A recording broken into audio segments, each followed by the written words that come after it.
Ready Player One, directed by Steven Spielberg and written by Ernest Cline, the author of the book with the same title, is a massively fun experience, even if you did not get the references the film makes. At the movie's core, there is a positive message, not just for those who understood the references or felt the nostalgia factor. The underlying message of the film is not just friendship, but it also displays the rewards one can gain from feeding curiosity, and how those people who feed their curiosity learn so much more from taking in pop culture. You know the drill. Let's get into the positives first. Ty Sheridan plays Wade Watts, otherwise known as Parzival, and goes through the gambit of the hero's journey, where he gains the power along the way and learns how to wield it, not only to his advantage, but the other gamers' advantage as well, despite their hardships he and they have both endured. His positive outlook on the Oasis and passion for the game within the game makes him so likable and relatable. Olivia Cooke as Samantha, otherwise known as Artemis, was also a shining star in this film. While she started out as this kind of mythical gamer, that mythos behind her slipped away after the truth was revealed about her character's past with the connection and chemistry she has with Wade throughout the film as they share that common passion.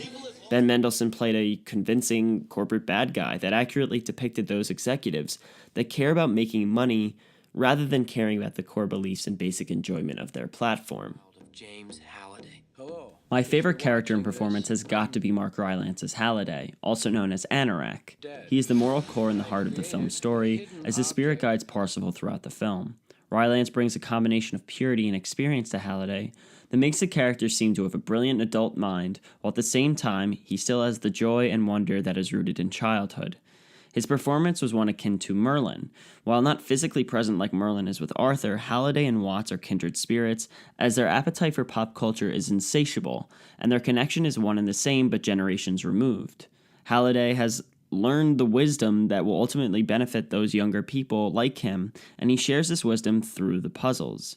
Their curiosity and their need to consume pop culture ultimately rewards them, as both Halliday created the place he felt truly at home with people that had the same experiences as he did, and Wade was rewarded not only by winning and eventually having joint ownership of the Oasis, but it led to those who helped him complete the mission along the way. It pays to be curious because you never know who or what it could lead to, and that's the beauty of the mindset of these two characters and those that think this way. There were two performances that I didn't like, however, and that was from Wade's Aunt Alice and the human version of H. First, what a terrible aunt. She cared more about the guy she was dating than her own blood, so much so that she completely ignores the fact that he just punched her nephew in the face. Maybe that's a fault in the writing, really, but that was kind of lame. I just thought it wasn't really believable.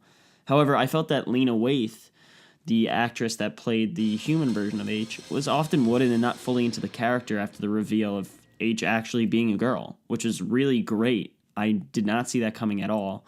At first, I didn't like the whole distorted voice, but now it makes sense. It just really felt lackluster compared to the other performances in the film. Ready Player One is a film full of heart and wonder, as it engulfs the audience within the world that writer Ernest Cline and director Steven Spielberg created both visually and spiritually.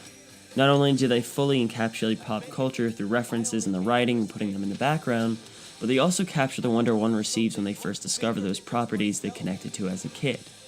Whether it be Buckaroo Banzai or John Boorman's Excalibur, Ready Player One allows the audience to feel those first-time experiences all over again, while at the same time imparts a moral that will make a lasting impact on both the older and younger audience members.